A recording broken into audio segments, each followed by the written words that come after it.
Hey everyone. Tonight we're not visiting palaces, dragons, or dusty old battles. We're not sitting by velvet-draped fires or feasting with kings. No, tonight, you're crawling out from under a damp wool blanket into a room colder than the outside, coughing up smoke from a fire that barely stayed lit. This is winter in the Middle Ages, and you're the peasant who has to survive it. The air is already biting before you even sit up. Your breath fogs into little ghosts that vanish as quickly as hope. Your nose runs. Your fingers are stiff. And somewhere nearby, the goat snores louder than your father. Outside, the sky's gray like dishwater, and the wind isn't howling, it's whispering threats. It's not just the cold that gets you. It's the slow grinding of it, day after identical day. There's no heating system, no thermostat, no weather app warning you to wear a scarf. Just the knowledge that if you don't get the fire going again, someone might not wake up tomorrow. Maybe you. So before you get comfortable, take a moment to like the video and subscribe, but only if you really like what I do here. And if you're listening in the dark, curled under your favorite blanket, tell me in the comments, where are you? What time is it? It's comforting, in a weird way, to know how far this story is traveling. Now, turn down the lights, maybe turn on the fan for some soothing noise, and let's get started on tonight's journey together. You slide off your straw mattress, careful not to wake anyone. The others are lumps under layers of every cloth you collectively own. Even the pig is here tonight. She's curled against your little brother's feet, contributing warmth and barnyard ambiance in equal measure. You'd be grateful if she hadn't stepped on your face at 3 a.m. Your first step hits dirt floor, cold, wet dirt. You flinch, then shuffle toward the hearth. The embers are pale and shy, buried under last night's ash like they're ashamed. You blow gently. Nothing. You add some dry moss, a twig, more blowing, a spark. Praise be, this fire isn't just warmth, it's your stove, your light, your only defense against freezing to death in your own house. Firewood is gold, except heavier and harder to come by. You'll need more by dusk, but that's a problem for future you. Currently running on yesterday's pottage and spite. The air smells like smoke, wet wool, and faint despair. Every movement echoes. You try not to sneeze, it would wake the others, and also remind you that you're getting sick. Again. Outside. The wind knocks politely at the door. The door answers with a creak that says, "Please don't lean on me." You peer through the cracks in the wall.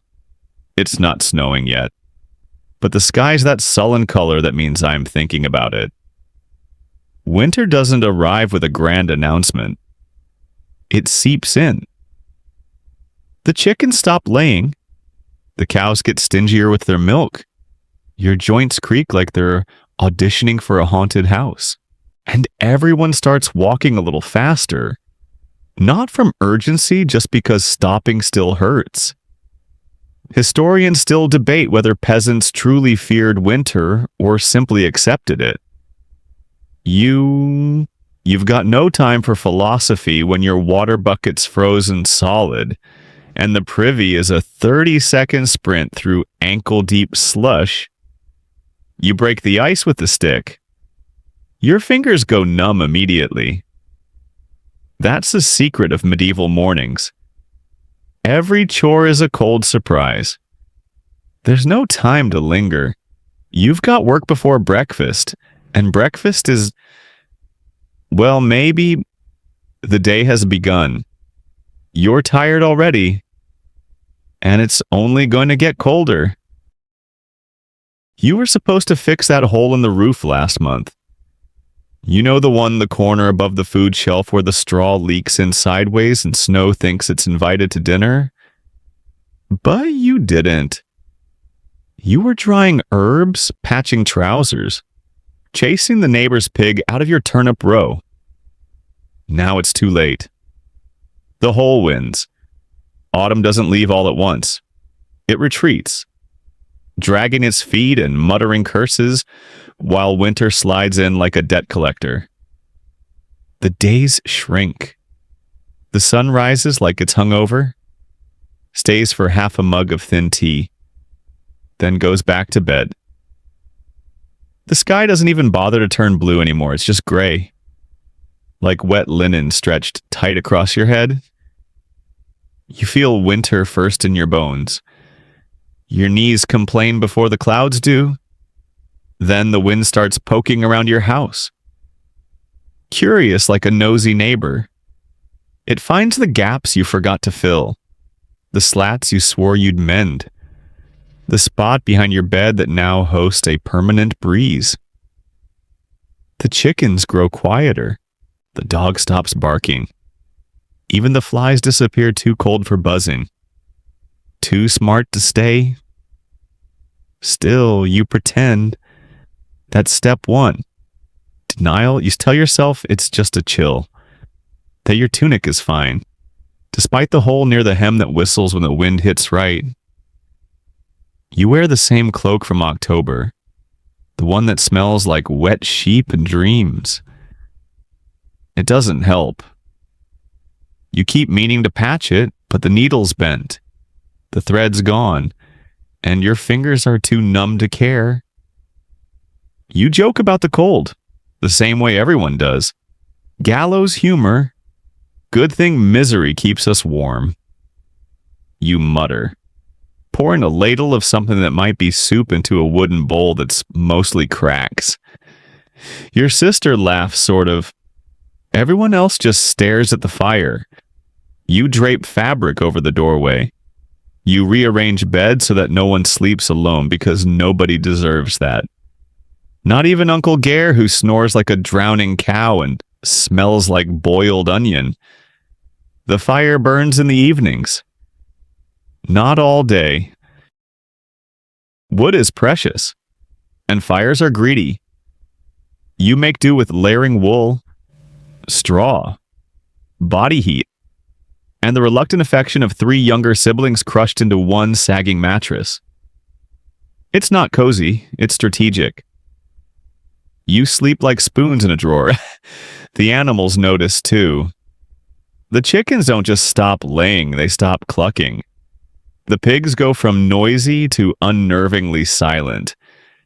And the cows, they get meaner. Or maybe they've always been like that, and now you just don't have the energy to forgive them. Outside, the ground hardens. Mud freezes into treacherous ruts that twist ankles and swallow boots. You walk differently now, cautious, calculated, like the ground is just waiting for its moment.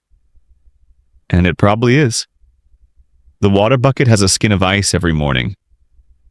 You break it with a stick, curse, and break it again when it reforms an hour later. You mutter something unholy. Your grandmother would say the wind hears curses. You hope it does, and takes the hint. In town, people stop making jokes. Laughter becomes seasonal, like berries. Even the sermons go grim. The priest has traded fire and brimstone for frost and humility. He says God tests the faithful with weather. You suspect he could have used a quiz. Then one morning, it happens. Not a storm. Not a whiteout. Just a soft, thin layer of snow. A dusting, like flour spilled on a butcher's block. But it changes everything. The roof goes white. The path crunches. The trees stop pretending. And you know it's begun. You're locked in now. What you've stored is what you've got. If it's not in the pantry, not in the cellar, not hanging from the rafters, it doesn't exist.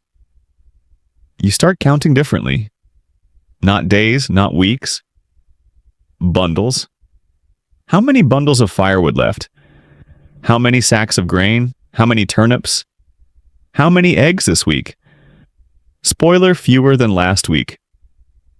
Historians still debate whether medieval peasants truly lived in constant scarcity or just dramatic seasonal cycles. But with only 6 eggs and 9 people, your reality leans more dramatic than cycle. So you get creative. You stuff straw in the wall gaps. You use an old shirt as insulation. You sleep with the scarf over your mouth so your nose doesn't freeze. You boil water twice, not for safety, just to feel like you're in control of something. You do what you can, because what else is there? The coal doesn't care that you're tired, it's already moving in. You open the door and step out into the soft crunch of white. It's not deep yet, just a thin crust coating everything like the world was rolled in frost. Your breath escapes in little clouds that vanish before you can even see how much you exhaled. The snow is quiet, which is what makes it so loud.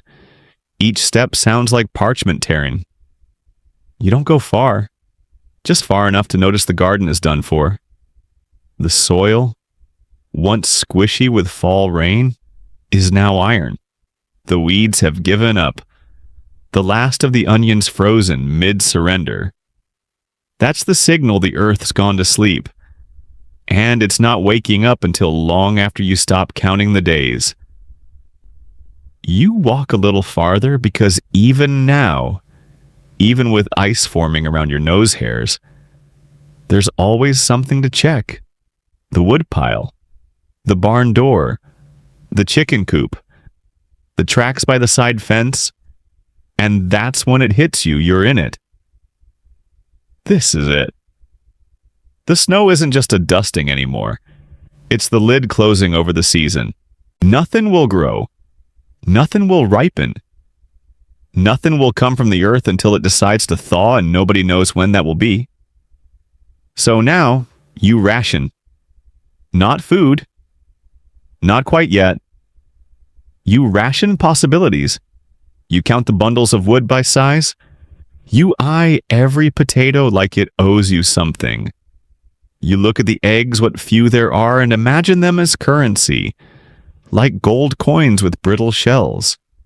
You start thinking in meals left, not days past. Historians still debate whether medieval peasants actively feared winter or simply prepared for it.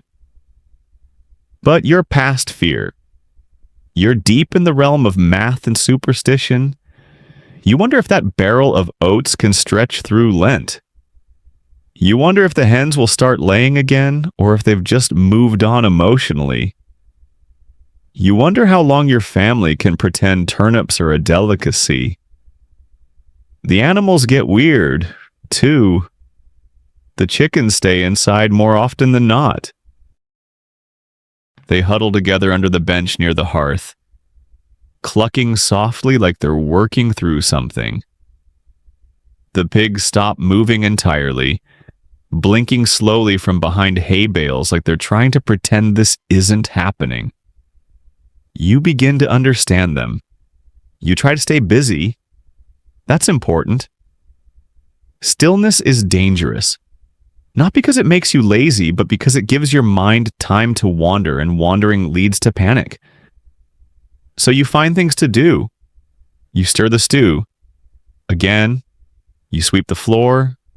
Again. You unfreeze the latch on the barn door. Again. You mend things, even if they don't really need mending. You fix a seam. Rewrap the thatch with twine. You rearrange blankets into new configurations that might capture heat in a more spiritual sense. It doesn't matter. The motion is the medicine. And it's not just you anymore. The cottage is full. The animals are in now. Not all of them. Let's not get crazy, but enough. The chickens sleep by the hearth. The pig curls near the door. The cow sticks her head in from the lean-to and judges everyone. As usual, Your home, once barely livable, is now a barn with a kitchen. You wake up to animal noises, to smells you try not to analyze, to the sharp surprise of cold goat breath against your neck. It's not romantic. It's survival with a soundtrack. Evenings are the worst. The sun gives up around mid-afternoon, sulking into the horizon like it's ashamed. By the time you're ladling out dinner, the world's already dark. You light the tallow lamp, a stubby little thing that smokes like it owes the air an apology, and place it near the hearth. Its flame is more emotional support than actual illumination. You sit with your family in a circle around the fire. Nobody talks unless there's something worth saying, which is rare. Words feel expensive this time of year. Then someone decides to tell a ghost story. It's a tradition. Sort of. Your sister starts it. She tells the one about the man who froze in the woods and still knocks at windows. Halfway through, your cousin pretends to cough ominously, and everyone jumps. You laugh, mostly because it's either that or scream. But when it's time to use the privy, you're not laughing anymore. It's across the yard, through the snow, past the tree that moves too much when there's no wind. You take the lantern, you run, you don't look behind you. You do what must be done, and you run back, breathing like a hunted thing, trying to forget the crunch you heard that didn't come from your boots. That's winter. Not a dramatic blizzard. Not some grand icy beast. Just a steady, quiet siege. Every day a little harder than the one before. Every night a little colder. Still, not all is misery. There's a rhythm, a bitter predictability. Chores don't change. Cold doesn't surprise. Misery becomes shared, and there's comfort in that. You're not suffering alone. You're all enduring together, side by side, under a roof that leaks in familiar places. And sometimes the stew doesn't taste like defeat. You swing the axe like it insulted your mother. Again. Again. Again. The wood doesn't care. It splits when it wants, laughs when it doesn't, and occasionally sends a splinter straight into your gloveless hand just to remind you who's boss. Welcome to firewood season, also known as every day until spring. The fire's everything. You don't just need it to cook. You need it to live. Without it, you're not a peasant. You're a very well-dressed ice sculpture with tax obligations. You were supposed to chop wood in autumn, of course. Everyone says to start early. Everyone is also delusional. The harvest ran late. The axe disappeared. Your cousin sprained an ankle trying to outsprint an aggressive goose. And now it's December. The snow is thick, and the trees are wrapped in frost like they've been dipped in glass. There's no chainsaw, no kindling delivery app. Just the same family axe that's more heirloom than tool, its handle cracked. Its blade dull, and its history cursed. You aim at a branch and miss. You try again. It splits crooked. Like your morale. Historians still debate whether medieval villages shared wood fairly or hoarded it selfishly. In your case, it's neither. You just hope no one's borrowing from your stack again. You count the logs every morning. You know there were 3 more last night. Once you've chopped the wood, congratulations, you still have to carry it home. On your back. Through the snow. Uphill, of course. Everything in winter is uphill. The pile by the house is neatish. Too neat and it traps moisture. Too loose and it falls over and breaks your toe. You've lost that toe once already. You got it back. But still. Oh, and firewood needs to dry, ideally for months. You don't have months.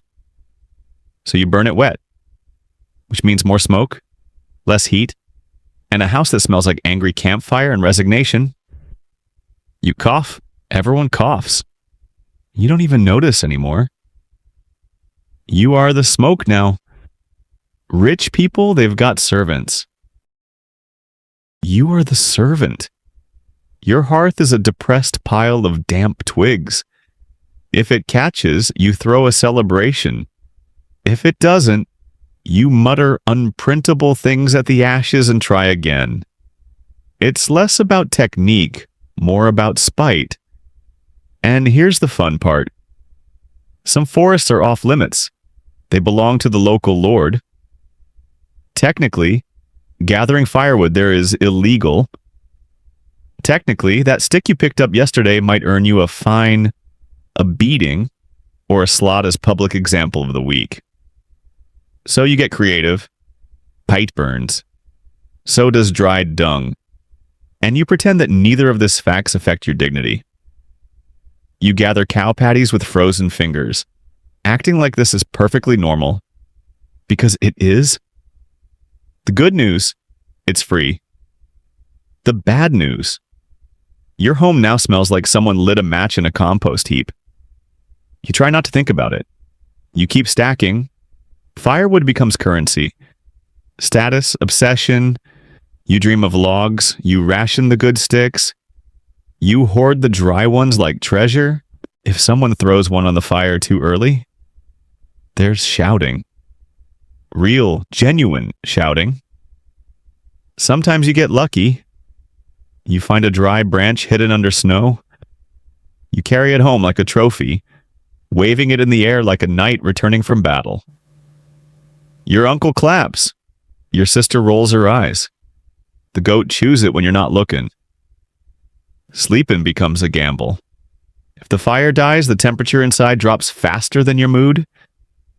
You huddle under layers of wool, straw, relatives, and one unhappy cat. Not because you like them, because body heat is free and effective. Some homes let livestock in, not as pets. As space heaters with hooves. Chickens add eggs and warmth. Pigs radiate heat. Cows are deluxe portable radiators that moo. Cozy isn't the word. Crowded. Loud. Smelly, those are better. But you're not freezing. That's the trade. Sometimes the fire cooperates. Sometimes it doesn't. You've spent nights fanning sparks like they're royalty. You've begged flames to behave. You've cursed at wood that hisses instead of burns, like it's personally offended by being useful. Still, the fire remains the center of everything. You gather around it. You dry your socks over it. You light your lamp from it. You cook what little you have over it. And when it flares strong, just for a moment, you feel something that almost resembles warmth, not just heat, but safety, the illusion of comfort. Historically, villagers did sometimes work together to chop and haul wood. Less community bonding, more collective suffering. Everyone had blisters. Everyone had frostbite. Everyone had the same 1,000-yard stare. That made it a little easier. In some places, they shared clay ovens to conserve wood, took turns baking, saved kindling, watched each other closely, not for theft, just to see who still had eyebrows, who burned theirs off, who needed help but was too proud to ask. Children help. If they're old enough to hold twigs, women collect brush. The labor isn't fair, but it's divided. Your niece returns with a basket of pine cones like you tell her she did great, even though they'll burn like sad popcorn, because encouragement is also fuel. And then, with aching back and soot-covered hands, you sit by the fire. You don't smile, you don't cry. You just exist there. in the haze of wood smoke and fatigue.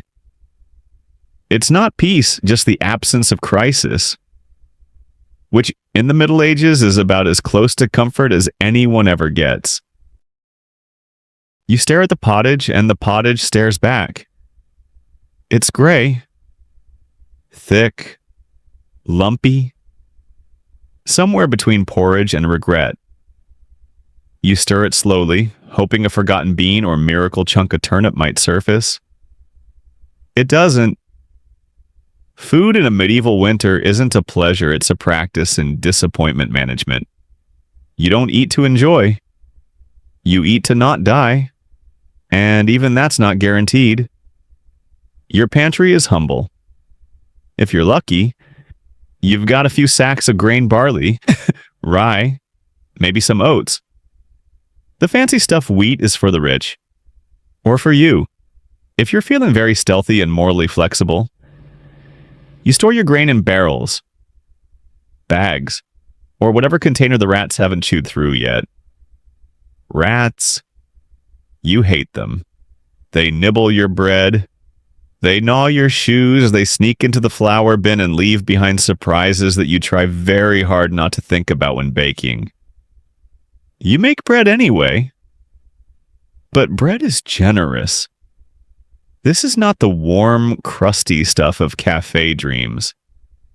It's dense. Hard. More weapon than food. Sometimes it has filler acorns. Bark. Sawdust. Yes, sawdust. Not because it's tasty, but because you need to make the flour stretch. You've considered chewing bark directly. Honestly, it might be faster. And then there's the lurking terror, ergot. It's a fungus that grows on rye. And if your bread's infected, it doesn't just taste odd, it hallucinates you. Historians still debate whether certain witch hunts began because someone ate one too many demon loaves. You don't know what ergot is. You just know that if you start seeing colors and yelling at your shadow, it's time to switch to barley. Pottage is your main dish. It's a stew. Or a soup. Or a bucket of water with ambition. You throw in what you've got: root vegetables, wilted greens, dried herbs, mystery lumps. If you have meat, it's a celebration. If you don't, you lie and say it's vegetarian on purpose. The pot stays on the fire all week. You just keep adding to it. Onions, carrots, half a parsnip someone found behind the woodpile. The broth darkens. The flavor deepens. You tell yourself that's rustic. Others call it resigned. Sometimes someone scores a chunk of dried pork or a strip of fat. You slice it thin, savor it like treasure, and pretend it makes the pottage richer. It doesn't, but imagining helps. Historians argue whether meat was truly rare or just seasonally scarce. You lean toward rare, because unless you've stolen something or have noble cousins, fresh meat is mythical. You did slaughter a pig in autumn. You dried the strips. You smoked the bones. You hid the bacon from your own children. They found it anyway. Kids are like food detectives with sticky fingers. You keep dairy if your animals haven't frozen, wandered off, or been borrowed indefinitely. Milk doesn't last, so you turn it into cheese. It's hard, salty, a little menacing, but it lasts. And that's more important than flavor. Butter is rare, a luxury. You hide it under the bed, wrapped in cloth like a secret. It smells faintly like heaven and old socks. You dream about it. You hoard it for emergencies. You lick the knife clean after spreading it on one thin slice of bread-like object. Eggs. In winter, the hens are too cold and too dramatic. You get one a week. If you're on your best behavior, you might boil it, or put it in the pottage, or just stare at it and imagine how it might taste.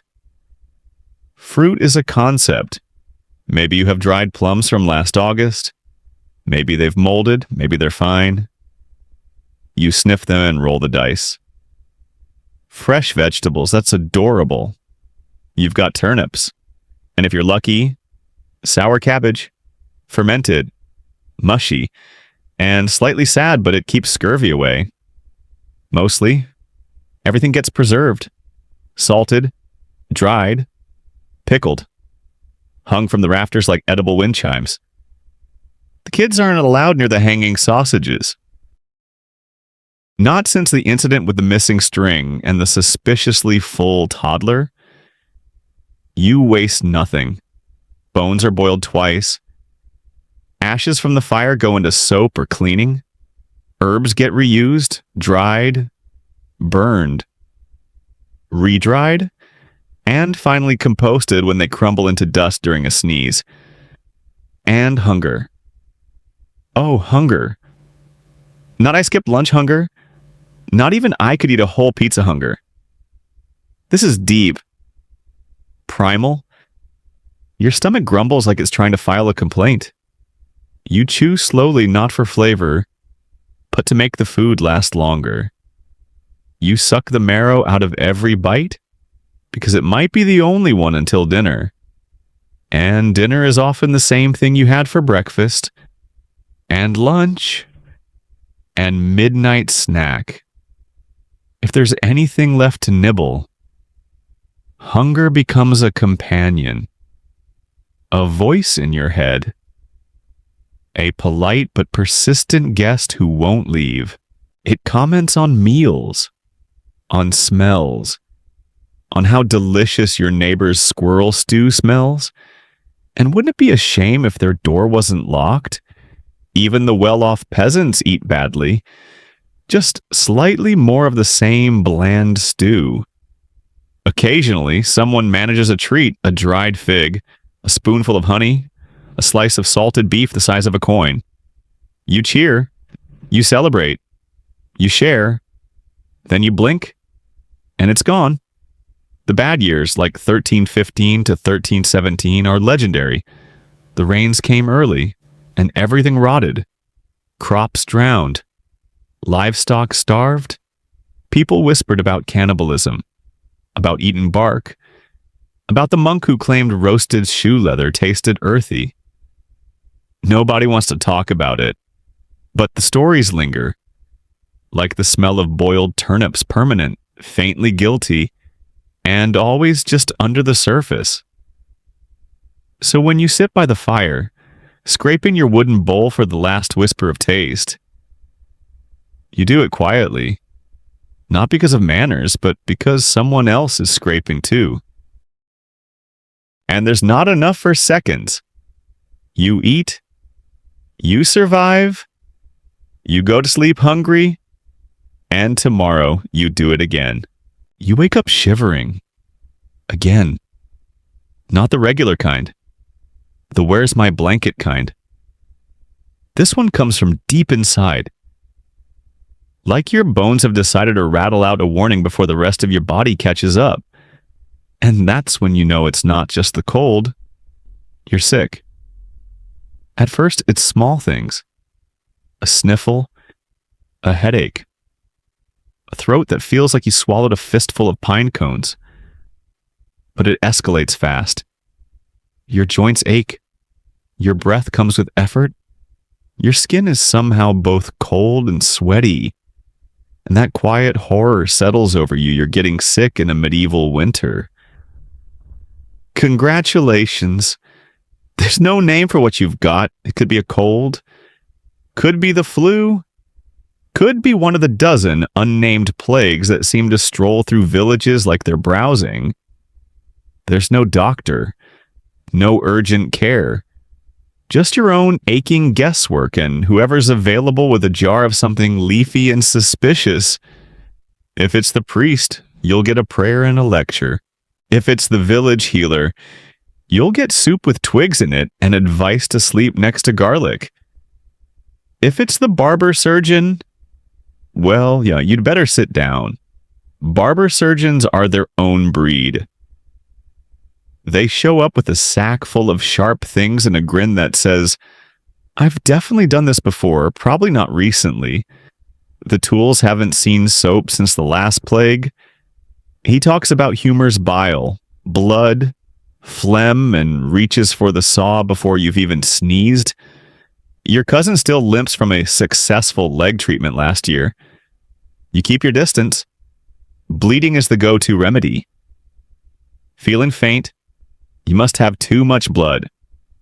Headache. Let's reduce your cranial pressure by opening a vein. You lie down.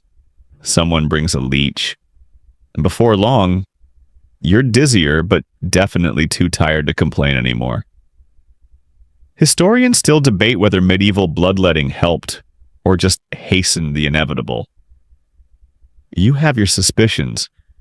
Then come the teas: nettle, yarrow, wormwood. Some taste like boiled shoe leather. Others taste like betrayal. You sip them slowly, eyes closed, pretending they work. Even if they don't, you feel better knowing someone tried.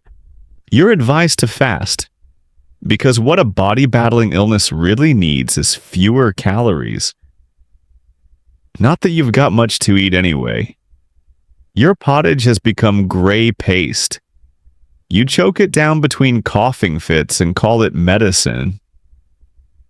The fever comes next. It's the kind that blurs the line between dreams and the sound of goats in the house. Your family gathers around with worried eyes. Someone lays a damp cloth on your head. It doesn't help, but the gesture counts.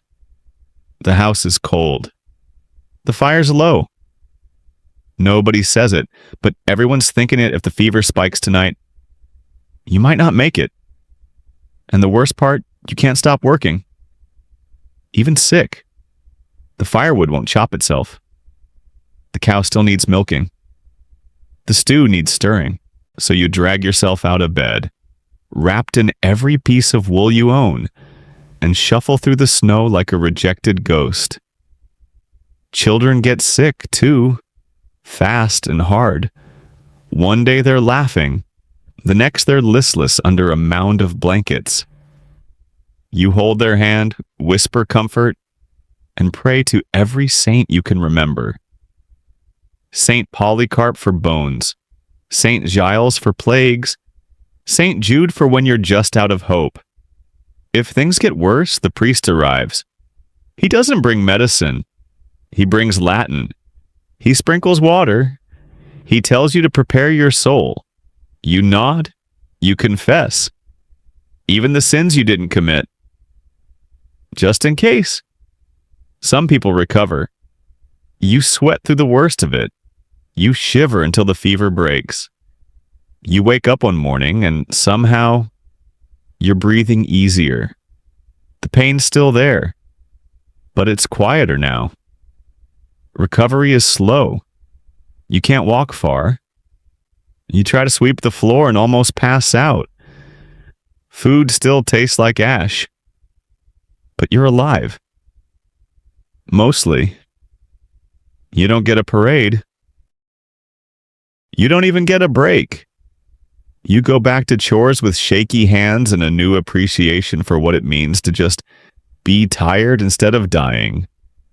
The house is still full of coughing. The kids are still sniffling. Someone's always sneezing directly into the soup. You stop flinching after a while, and you're all sick. You're all surviving, barely. Sickness moves through the village like fog. Everyone touches the same water bucket. Everyone breathes the same smoky air. Everyone hugs the same sweaty, half-frozen livestock. It's not a matter of if, just when. And still, you carry on. Because you have no choice. You boil water. You chew dry bread. You sip the last of the herbal concoction and pretend it's helping. The cough lingers. The aches stay. But you're on your feet. That's what matters. There's no word for long haul in your vocabulary. You just call it still alive. And that, in winter, is worth everything. You duck your head under the low beam, the one you always forget about until it smacks you mid-forehead. Inside your house. It's warmer than outside, but that's not saying much. It's also darker, damper, and filled with more creatures than you'd prefer. Welcome to your medieval home, a wooden suggestion of shelter held together by prayer, patchwork, and an understanding between the walls and the wind that neither will last forever. You close the door behind you. It doesn't latch unless you shove a log against it. You gave up fixing the hinge weeks ago. Now it moans dramatically every time it moves, like a ghost auditioning for attention. The floor is just dirt. Cold when it's dry, slick when it's not. You scattered straw across it back in November. It lasted a week. Now it's a matted mess that smells like sour milk and whatever the pig dragged in. You sweep, but the dirt just moves in circles. There is no clean, only less offensive. The walls are wattle and daub wooden slats stuffed with a mix of mud, straw, and things you don't like to think about. They let in more wind than they keep out. On the worst days, you can see it ripple through the fabric nailed over the cracks. Someone once suggested stuffing the holes with moss. You tried. The moss froze. Your roof thatch. Which sounds nice. It's not. It leaks constantly. Hosts birds and rodents like it's an Airbnb for nature. And sags ominously under snow. You've woken up more than once with a drip on your forehead and a mouse staring into your soul from a beam above. There's no insulation, no ceiling, no privacy. Windows that's rich. You have holes. If you're fancy, you've stretched oiled parchment over one. It lets in light and wind and judgment. You don't have much furniture. A bench, a stool, a table that leans. The beds are straw mattresses stuffed into old sacks. You sleep in your clothes. Under every blanket you own, next to everyone you love and also tolerate. Sometimes the livestock joins. Sometimes you argue about it. But the cow's warm, and arguing lets in cold. You lay under thatch and wool, listening to the wind crawl through the gaps. You learn to identify each draft by tone. That one's from the northeast corner. That one whistles through the door frame. That one flirts with your toes at 3A. And yet, this is home.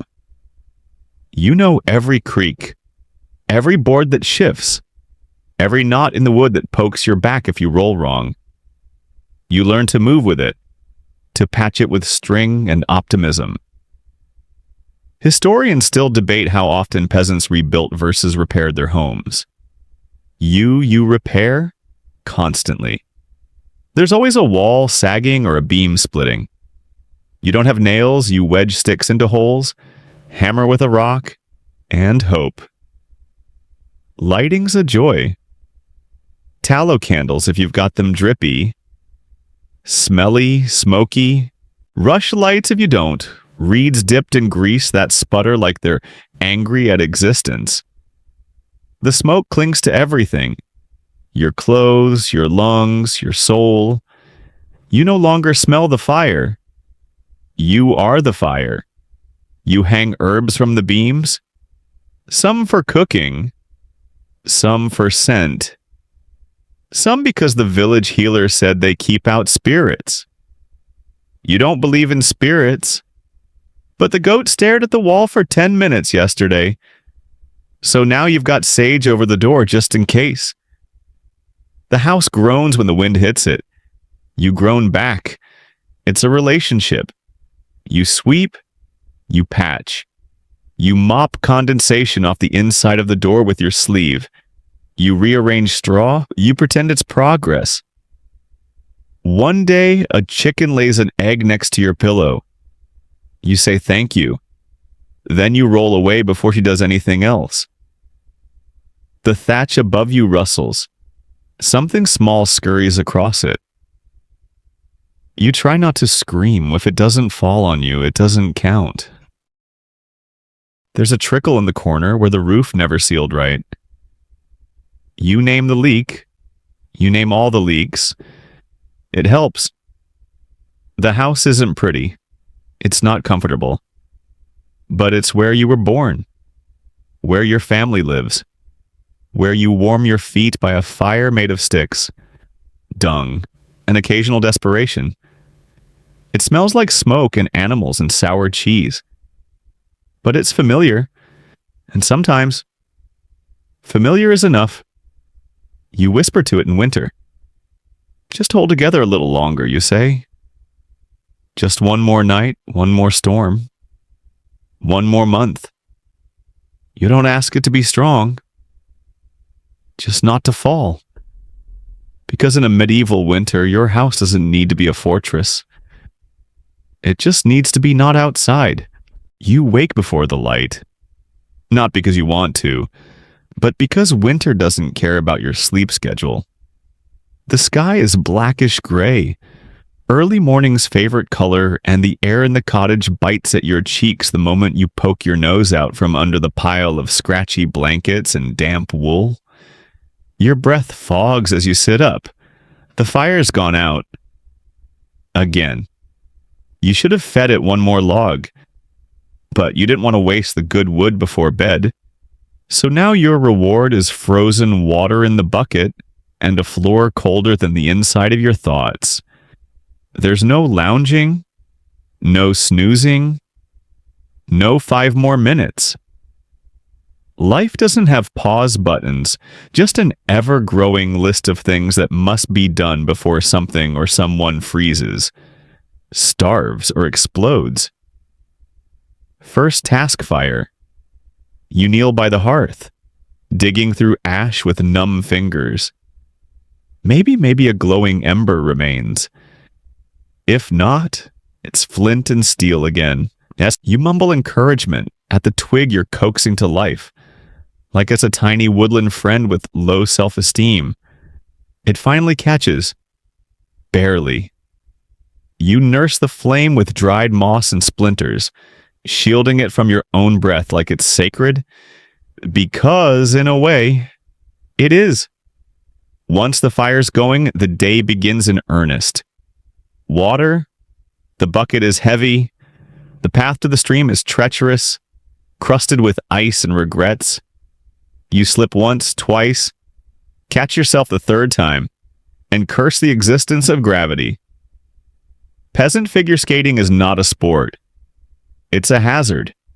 You haul water, boil it, drink some, warm your hands over the steam, and feel human again for 6 seconds. Animals next. The chickens squawk irritably when you open the coop.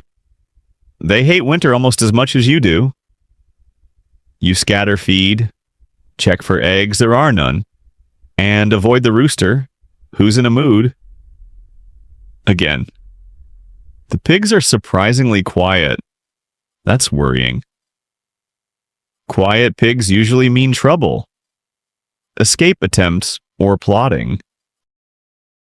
You toss them frozen scraps, and one of them glares at you like you've insulted his heritage. The cow's better. Judging, but cooperative. You milk her with stiff fingers, trying not to spill a single drop. That milk is more valuable than most of your possessions. You'd drink it warm. But the last time you tried that, someone mentioned worms. Now you boil everything. Twice. Feeding the animals is a ritual. Not out of love, out of necessity. If they die, you don't just lose food.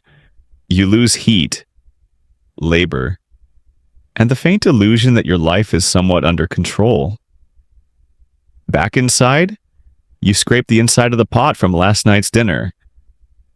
Anything salvageable becomes breakfast. If it's burned, you call it smoked.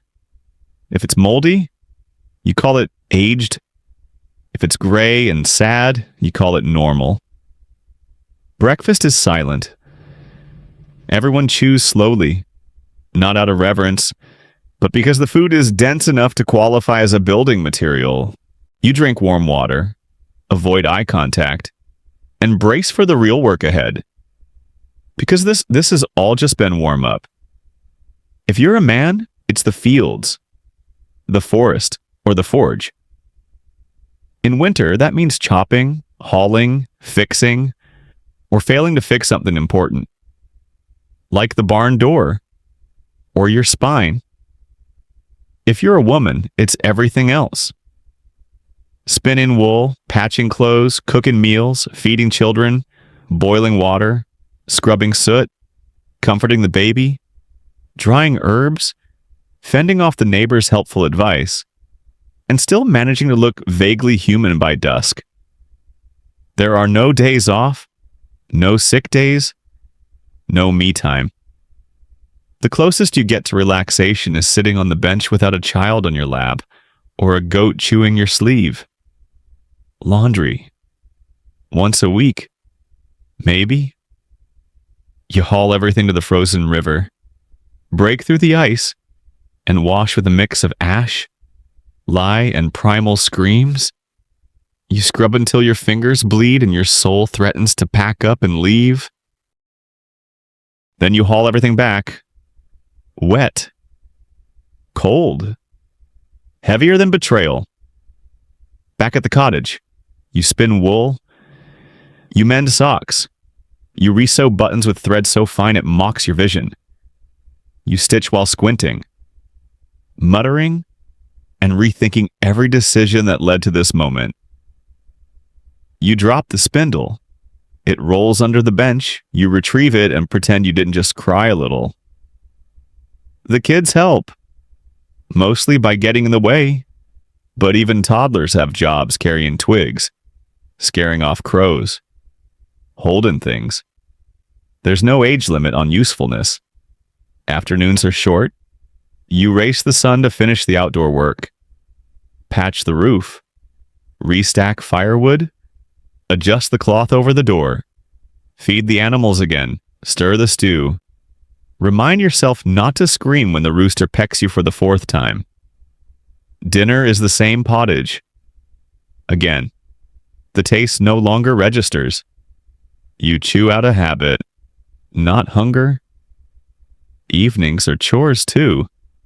The fire needs tending, the floor needs sweeping, the wool needs more spinning. And that one sock you were patching last week still has a hole shaped like despair. There's no sitting by the fire with a glass of wine. There's no binge watching anything. You sit near the warmth because if you don't, your toes will stage a protest. You talk in low voices. You tell a story. Someone hums a song. Quiet. Comforting noise to fight off the dark. The children collapse first. A tangle of limbs, snores, and barely clean wool. You're not far behind. You lay down in the same clothes you wore all day, under the same damp blanket, on the same sack of straw. You exhale, listen to the wind test the walls, and hope that tomorrow isn't colder. It will be, but for now, you sleep. Not because you're calm, because exhaustion is the only lullaby you can afford. The knock of boots outside your door isn't friendly. It's measured. Slow. The kind of rhythm that says, you'd better be listening. You don't need to look, you already know who it is. The Reeve. Or worse, someone he works for. Because in winter, obedience isn't just a rule, it's a requirement. You don't challenge authority when the cold can kill you faster than a guards club. You bow your head, lower your voice, and try not to get noticed. Your landlord? No. Your lord owns the land, the fields, the trees, the game, the dirt beneath your feet. You don't rent. You exist here by his tolerance, and he doesn't tolerate much. When he rides by, you bow, even if your back's breaking. Even if your hands are full of firewood, even if he's not looking, you bow because not bowing gets remembered. Historians still debate how much freedom medieval peasants actually had. Some say they could own property, barter, even rise in status. Others argue it was just a more polite version of serfdom. You don't have time to theorize. You're too busy keeping your head down. Say no to the Lord's request, and you might find your grain reallocated, or your axe borrowed indefinitely, or your son spending a day in the stocks, wooden planks, clamped around his neck and wrists, frozen fingers on display, while the village passes by with helpful comments. The stocks aren't punishment. They're theater, a reminder, a warning. But the Lord isn't your only master. The church looms larger. The priest doesn't own your land, but he owns your fear. He knows who missed Mass, who whispered during a hymn, who dared to work on St. Blithering's feast day. And he has power. Not the power of swords or stocks, but of whispers, of sermons laced with warnings, of quiet nods during confession that mean you might not be forgiven this time. Tithing is mandatory, 10% of everything, even if your pantry's empty, even if your children are chewing bark. The church still gets its cut. You don't pay with joy. You pay with dread, because the priest keeps records, and records become reminders, and reminders become public shame. You kneel during Mass until your knees go numb. You pretend to understand the Latin. You mouth the words, not because you believe everyone, but because the alternative is suspicion, and suspicion spreads like mold. Women get it worse. You obey your father, then your husband, then your son. If he outlives you, you speak softly. Work constantly. Stay small. Stay invisible. If your neighbor loses a chicken, and you were seen muttering to yourself that morning, well, it must have been witchcraft. And if someone even whispers witch, that's all it takes. Witch trials aren't common yet. But accusations, those are year-round. People are cold, hungry, paranoid. They look for blame. They look for difference. A woman who knows herbs. A man who reads. A child who dreams out loud. All dangerous.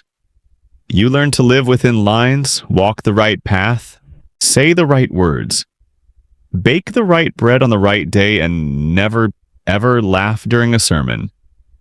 That's how you stay safe. Even jokes are risky. Humor in winter is suspicious.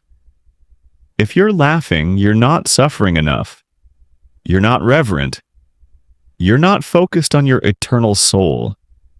And if you make the wrong joke in front of the wrong person, you might just find yourself in the square, mouth clamped shut in a scold's bridle, a lovely iron mask designed to silence and humiliate. You've seen it. You've heard the scraping of metal on teeth. You've looked away and said nothing, because silence is safer.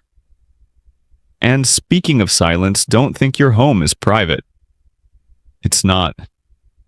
Every cough, every whisper, every late-night mutter carries through the thin walls. Your neighbors hear everything, and sometimes they report everything. It's not always cruel. Sometimes it's fear. Sometimes it's revenge for a bad trade. A borrowed pot never returned. A pig that wandered too far. Sometimes it's just easier to blame someone else than face the gnawing dread that winter has already taken too much. Even the law doesn't help you. The constable is a farmer with a stick. Justice is whatever he thinks it is that day. Steal a loaf of bread, lose a hand, insult a noble, lose a tongue. Offend the wrong widow. She's best friends with the priest. You learn to be careful.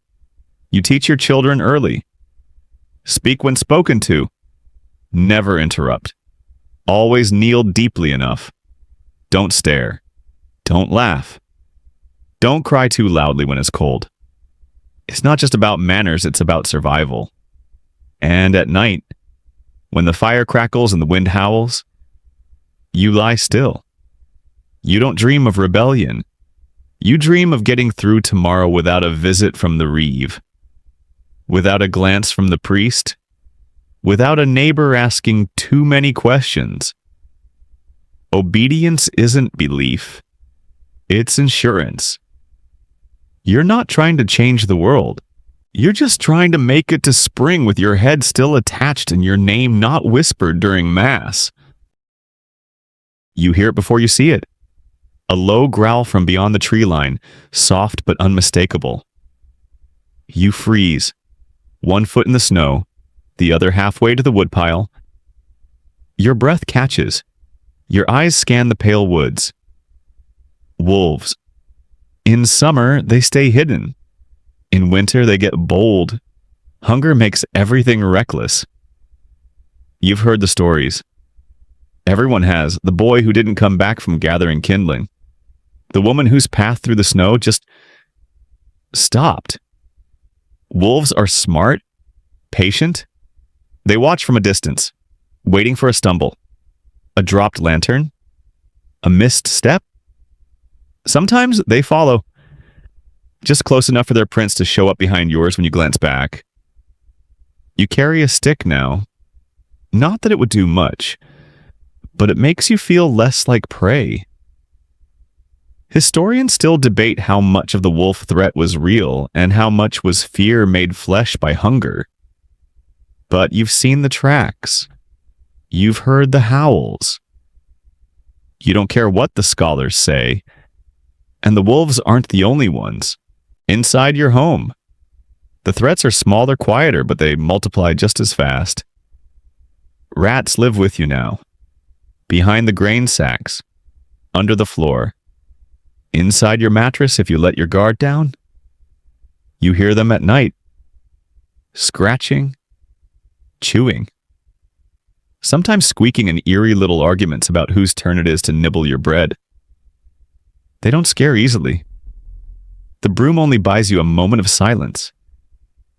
You've found droppings in the flour bin, bite marks on the cheese.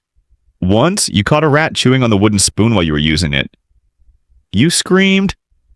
It screamed. Then you both decided to pretend it never happened. Cats help, if you have one. A good mouser is worth more than gold. But cats in winter are aristocrats. They sleep near the fire, accept your scraps, and hunt only if they feel like it. And usually, they don't. Outside, the village dogs roam in loose packs. The friendly ones are long gone claimed, eaten, or lost. The ones left behind, half wild. Their ribs show. Their eyes shine. They've started chasing chickens and sniffing doors. You keep yours shut now, tied with a rope. Double knotted. There are rumors of lynxes in the forest, of wild boars charging through snowbanks, of bears waking up early and angry. You don't know if it's true. You don't want to know. The truth doesn't matter if fear makes it real. And then there are the birds. Crows perch on the roof. They watch. They don't caw, they just wait. 1, then 2, then 3. Always 3. It feels like a sign. You don't know what it means, but it doesn't feel like good news. You hang charms over the doorway, bits of carved wood, twine, dried herbs. Protection, supposedly, against spirits, against misfortune, against something. You don't really believe, but you also don't take them down. Some say the wind itself is dangerous, that it carries voices, whispers, curses. You laugh at that until you wake up one night and swear you hear footsteps crunching in the snow outside and not yours. Bandits don't hibernate. Winter makes people desperate, and desperation is just hunger with a weapon. If they think you have food or warm clothes or even a decent candle, they might try your door. You keep a knife near the bed. It's not sharp.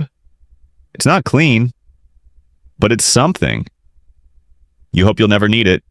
You pray the fire doesn't flicker too high and give away your position to anything or anyone watching. When you sleep, it's half sleep. One ear open, one eye twitching. You dream of teeth, of doors ajar, of footprints leading to your window. And sometimes you wake up and the door's ajar. You don't ask questions. You just close it. Tie tighter. Check the fire. Whisper a quick prayer. Hope the children are still breathing. Hope the goats are still inside. Hope you're not being hunted. Because out here in the medieval winter, survival isn't just about warmth. It's about vigilance. You check for tracks in the morning. Fresh ones, big ones. Or worse, small ones that end at your doorstep. You shovel snow not just to clear the path, but to hide evidence, to erase temptation. A home that looks deserted is a safer one.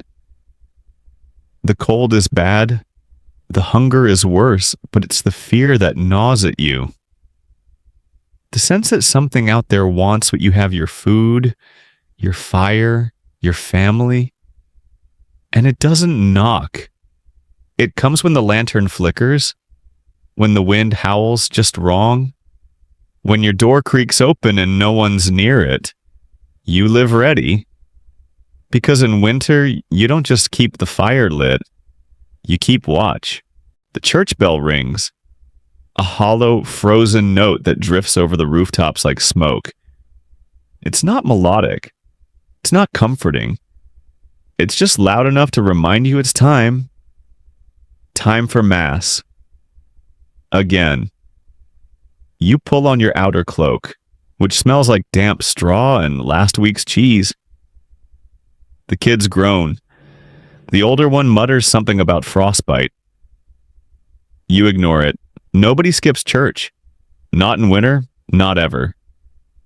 Religion in the Middle Ages isn't a weekend option. It's your oxygen. You don't just believe in God. You live under Him. And more immediately, under the watchful, frostbitten gaze of Father Thomas. Mass is held in a stone building colder than the outside. You walk there carefully, slipping once on ice that seems strategically placed by divine prank. Inside, there's no fire, no cushions, just wooden benches and drafts that sneak up from the floor like judgment. You sit, you shiver, you try to stay awake while the priest chants in Latin words you don't understand but dare not ignore. He swings incense that turns to frost before it reaches the altar. He speaks of sacrifice, humility, obedience. You think of your cracked hands, your frozen toes, your stomach begging for a third turnip. You decide you've got the humility part down. Tithing is announced. 10%. Again. You place a sad-looking handful of grain in the collection basket. You pretend not to notice how Father Thomas seems to have a warmer robe each week. Maybe it's divine grace. Maybe it's your barley. Religion in winter is theater. A performance of piety acted out through ritual, repetition, and deep, bitter cold. And yet, it's also the only place you're allowed to hope. You pray for food, for warmth, for health, for fewer goats in the house and more in the barn, for your cousin to stop snoring like a medieval accordion, for spring. Every problem has a saint. Lost your hat. Saint Anthony. Lost your mind to Saint Dymphna. Lost your patience with your children and threatened to turn them into stew? Well, maybe just whisper that one during confession. Historians still debate how much the average peasant truly understood church doctrine. But understanding isn't the point. You don't follow because of theology. You follow because not following is dangerous. You kneel when you're told. Stand when you're told. Cross yourself like muscle memory.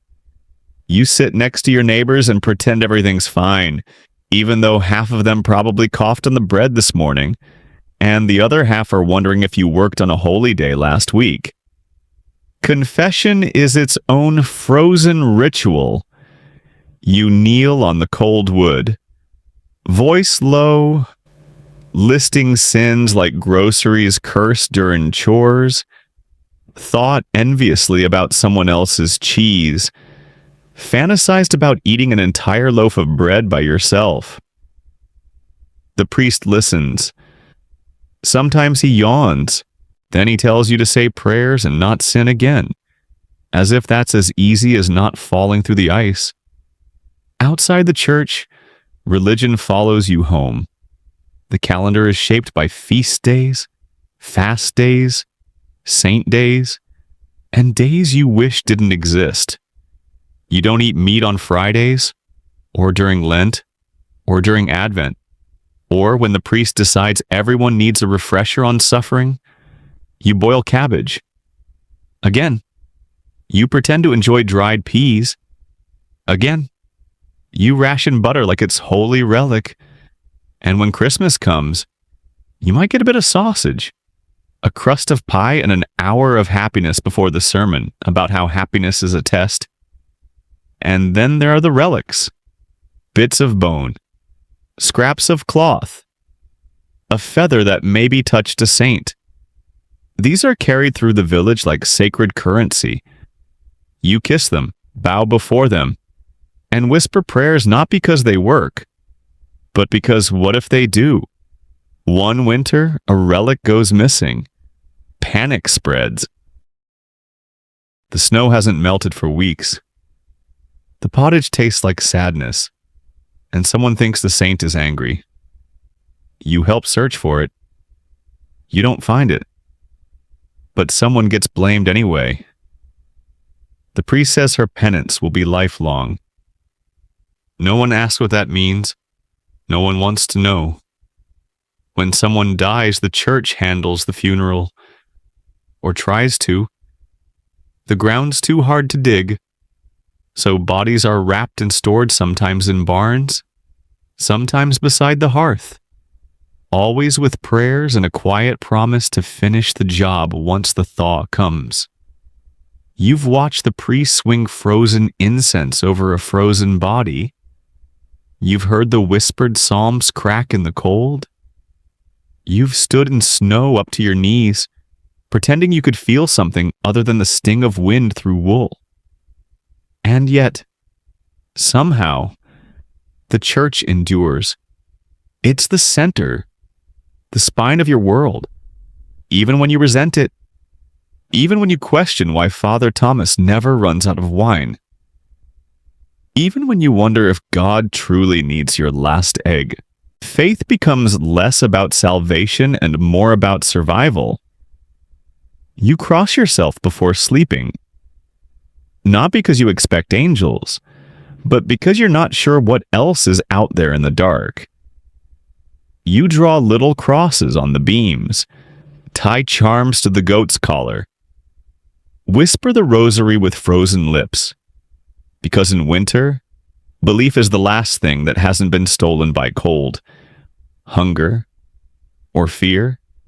And when all else fails when the fire's out, the stew's empty, the roof's leaking, and the rats have staged a coup. You look up at the sky, gray and endless, and you hope someone's listening.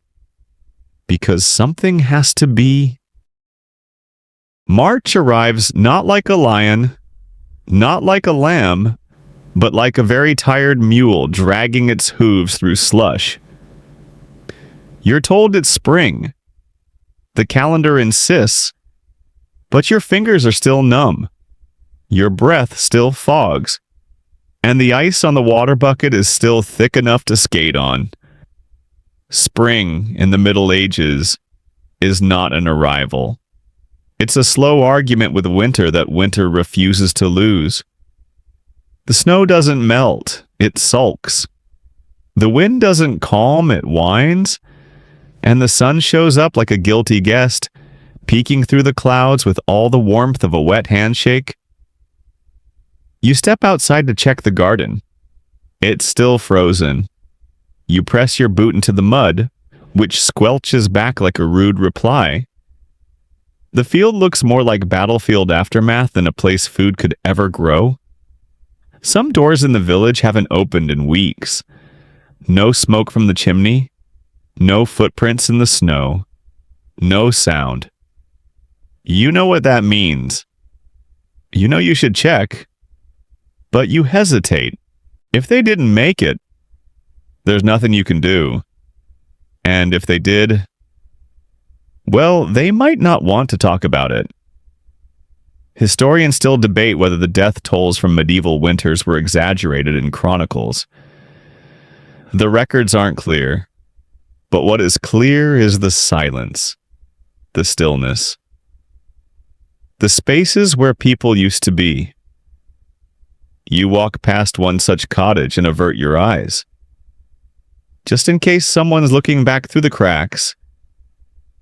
Inside your own home, the damage is less obvious, but it's there. The fire has burned low. The woodpile is nearly gone. The straw on the floor is foul. The roof has begun to sag in a way that says soon. The food stores are all but empty. The last turnip went in last week's pottage. You pretended it made a difference. It didn't. You gnawed the last heel of bread 2 nights ago and called it chewy. Everyone knew what that meant. You're not hungry anymore. You're past hunger. You're hollow. When a child coughs now, you flinch. You remember how it started with just a sniffle, then a fever, then the slow, slow quiet that settled like frost. You remember the way the body wouldn't warm up no matter how close you held it to the fire. You remember the burial that never happened because the ground refused to open. So you sit instead. You sit beside the hearth and you wait. You wait for the thaw. Spring doesn't begin when flowers bloom. It begins when the ground gives just enough for a shovel to dig a hole again. It begins when the cows venture outside and don't immediately turn back in. It begins when the mud returns, when you lose your boot in it and laugh. Not because it's funny, but because finally something's moving again. You don't celebrate, that comes later. If it ever comes. Right now, you just acknowledge. A nod to the sky. A tired sigh. A whispered not dead yet into the morning air. The hunger doesn't end. It lingers. Your body is smaller, your clothes hang loose, your eyes sink in. The children have stopped asking for seconds. They know there aren't any. The chickens start clucking again. The rooster crows like he invented sunshine. The goat breaks something wooden. You take it as a good sign your hands are cracked. Your feet ache. Your back feels like it belongs to someone who's lived twice your years. But you stand anyway, because the garden needs turning. The tools need unearthing. The world needs proving wrong. You drag the hoe through what used to be dirt and now feels like old bones. You plant seeds with fingers too stiff to bend. You whisper to the earth, not because you believe it listens, but because you need to hear the promise. You patch the roof. You fix the door. You rehang the curtain that used to be your sister's dress. Every task is a prayer in disguise. And then, One day, a green thing appears. Small, foolish, brave. A sprout. You stare at it like it's made of gold, like it's a ghost of someone you missed. Like it might fix everything just by existing. You don't cry, not because you're strong, but because crying uses water, and you still have to carry every drop from the stream. You mark the day in your mind, not on a calendar, those are for priests and kings. Just in your memory. You survived another winter. No songs, no festival. Just silence. Broken by a breeze that doesn't hurt. And beneath your feet, the earth remembers you. You stand outside your cottage, squinting up at the sky like it might apologize. The snow's gone. Finally, replaced by wet air, deep mud, and a general feeling of being inside a soggy boot. This is not a springtime postcard. This is spring in the real medieval world, muddy, moldy, and louder than winter ever was. The thaw doesn't just uncover grass, it uncovers everything. The broken tools left behind before the freeze, the half-collapsed fence, the bucket you were using as a door prop before it froze in place. And sometimes it uncovers worse. A doll, a boot, a pile of rags that used to be a blanket. Things that belonged to people who didn't make it. You pick them up carefully without saying a word. Your own house is still standing miraculously, but it looks like it went 12 rounds with nature and barely made it out of the ring. The roof sags in the middle. The door drags in the mud. The walls are peeling, if straw and daub can be said to peel. Everything smells like damp wool and low-grade despair. You rebuild anyway. You start by clearing the mud. Then you patch the worst leaks with straw. Mud. And that mysterious resolve peasants seem to always keep tucked behind their last tooth. You dig out the broken gate and prop it back up with a stick and a prayer. It leans, but so do you. The tools are all damaged. The rake's teeth are bent. The hoe is rusted. The spade is more whole than metal. You sharpen them anyway. Over a stone that belonged to your grandfather and probably his goat before him. The animals need you now. The cow's ribs show through her hide. The chickens look nervous, like they remember the stories. The pig has started rooting at the floor again, hopeful, hungry, and slightly threatening. You feed them what you can. You whisper apologies when you don't have enough. They forgive you. Mostly. Then there's the planting. The fields are heavy with wet. Every step sinks. But you go out anyway, because that's what you do. You don't wait for the perfect day, you make the least bad one count. You toss seeds into the ground like spells, hoping they'll take. The soil squelches. The wind bites. But you plant anyway. Some days it rains sideways. Some days it snows again. One morning, you find the garden flooded and mutter something that might get you excommunicated if the priest heard. Historians still debate whether medieval people viewed seasons with dread or resilience. You figure it's both. You dread spring because it reminds you of what you lost, but you move forward because not moving means starving in silence. You fix the cottage slowly. Every nail is a luxury. Every board repurposed from something else. A broken stool becomes a window brace. A fence post becomes kindling. That decorative spoon your aunt left behind. Now it's a latch. You clean the walls.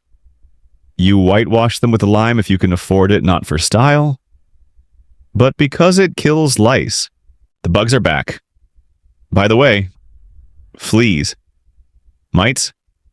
Little biting things that waited all winter in the warmth of your cloak. Spring is their party season. So you sweep, you scrub, you hang herbs in the doorway to drive out the smell of rot and regret.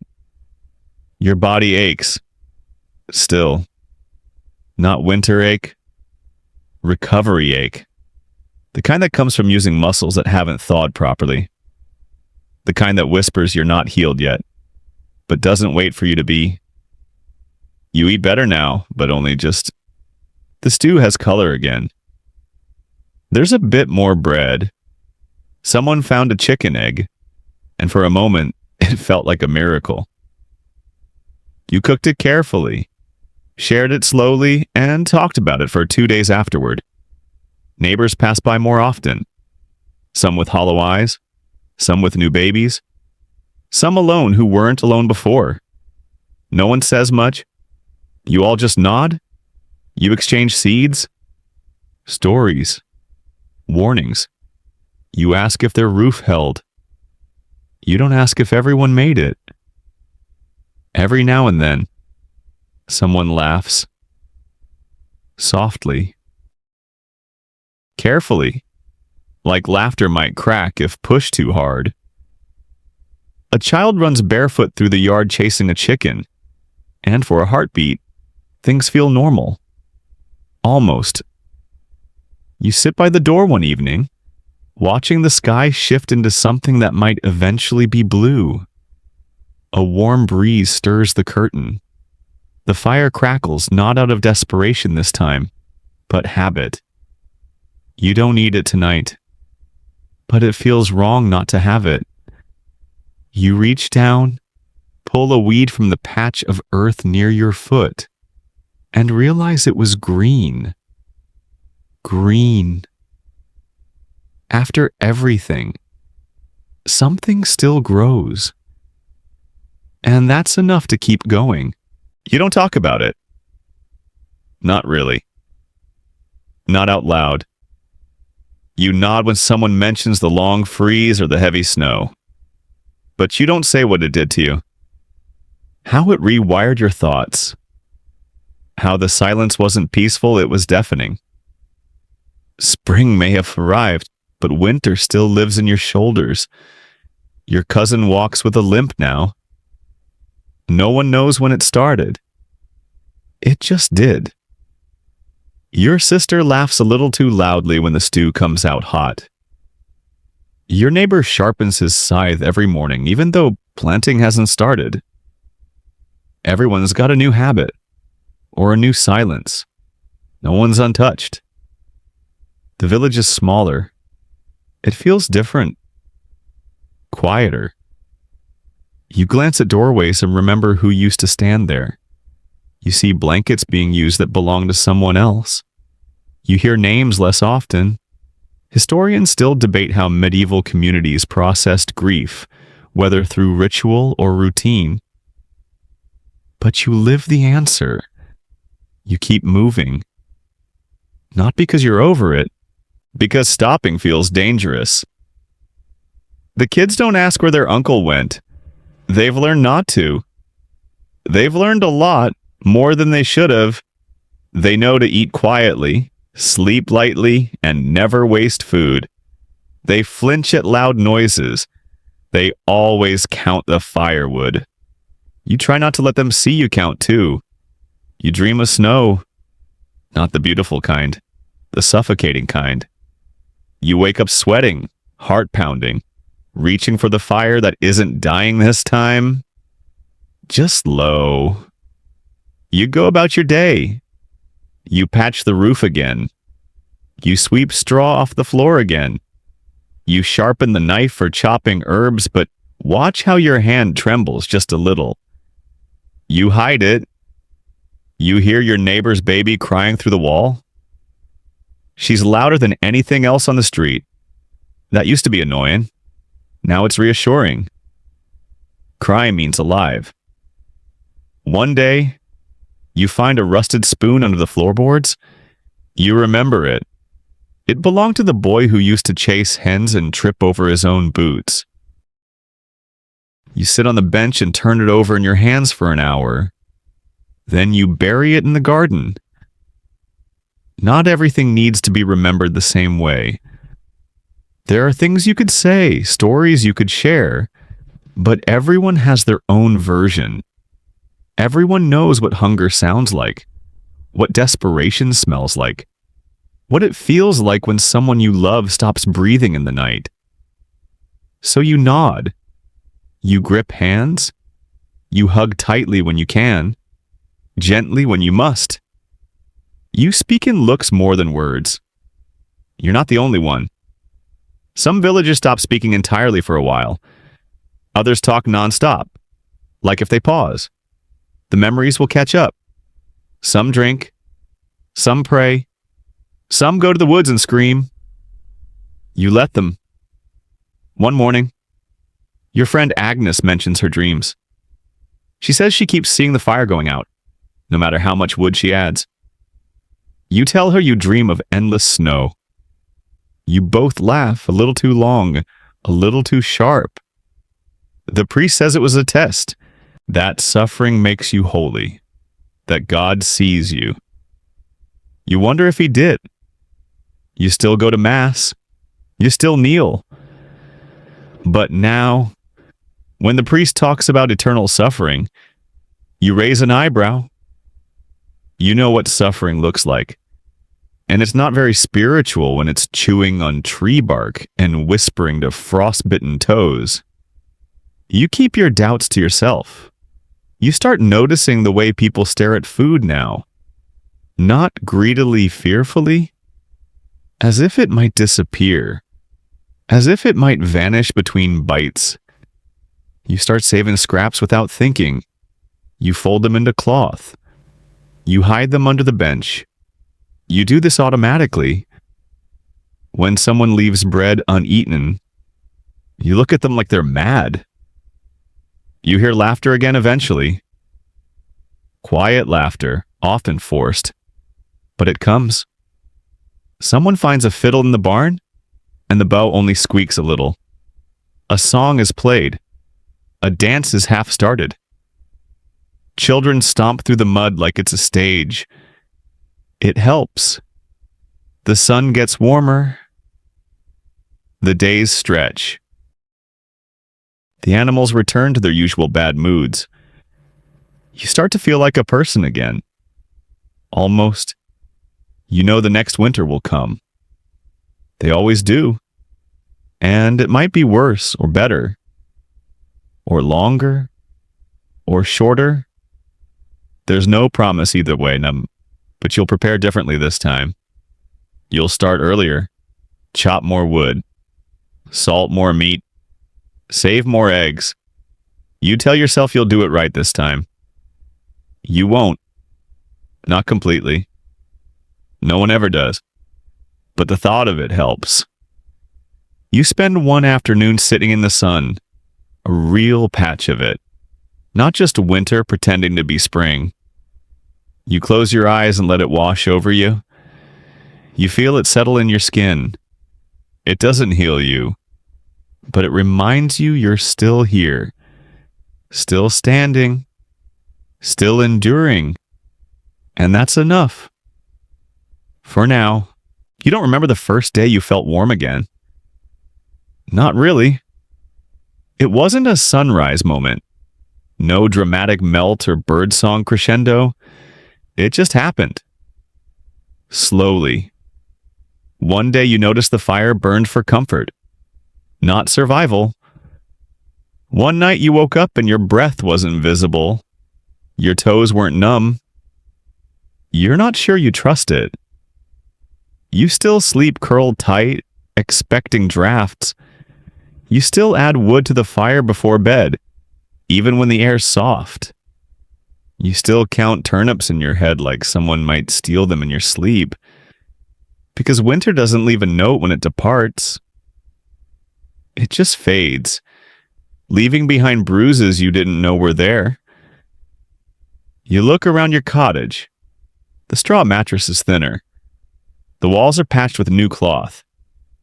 The stool you almost burned in February is still here. A little scorched, but still standing. Like you. You made it, barely. The woodpile's down to scraps. The salted meat is gone. You've eaten everything that could legally be called food, and a few things that probably can't. But you're here. Not frozen. Not buried. Your family's still here too. Smaller maybe. Sicker maybe. But alive. You smile. Carefully. There's no reward. No celebration. Just a mild day and chores that feel less like battles and more like possibilities. You plant early this year. You press seeds into the dirt with hands that remember how it felt to be too cold to grip a spade. You whisper to them. You don't care if anyone hears. The children chase the goat again. The rooster struts like he never spent a month sulking by the hearth. The cow kicks the door open and stands in the yard like a queen. You hang laundry on a line. It flutters. You laugh. No one throws a feast in your honor. There are no medals for not dying. But the air smells like grass. The mud feels like motion. And the wind is warm. This is your miracle. You endured. One splinter at a time. One bowl of gray stew at a time. One log. One prayer. One aching morning after another. There will be more winters. You know that. The next one might be worse, might take more, might demand things you haven't yet realized you can give, but you'll face it again when it comes, because you know how, because you've already done the impossible. You lived through it, and now the fire's small, the cottage is quiet, the chores are done, the sky is turning gold at the edges. You sit, you breathe, you close your eyes and listen to the birds, and for the first time in months you rest. The light outside is gentle now, not glaring or sharp, just soft, like it knows you've had enough for a while. The air is still, and the fire, for once, is quiet. It doesn't demand, it simply exists, flickering in the corner of your eye, casting long shadows that don't seem so threatening anymore. You shift beneath your blanket something warm, something familiar, and let your body melt into the bed. Your thoughts slow. The world grows heavier, not in a burdensome way, but like a thick quilt being drawn over your day. Somewhere in the distance, a cow groans. A floorboard creaks. Someone murmurs in their sleep. All of it blends together familiar. Faint. Safe. The kind of safe that comes not from walls or locks, but from knowing you made it through the hardest parts. You remember the cold. The hunger. The way every sound used to feel like a warning. And now the silence feels like peace. Not everything is fixed. The roof still leaks. The soup still tastes like boiled decisions.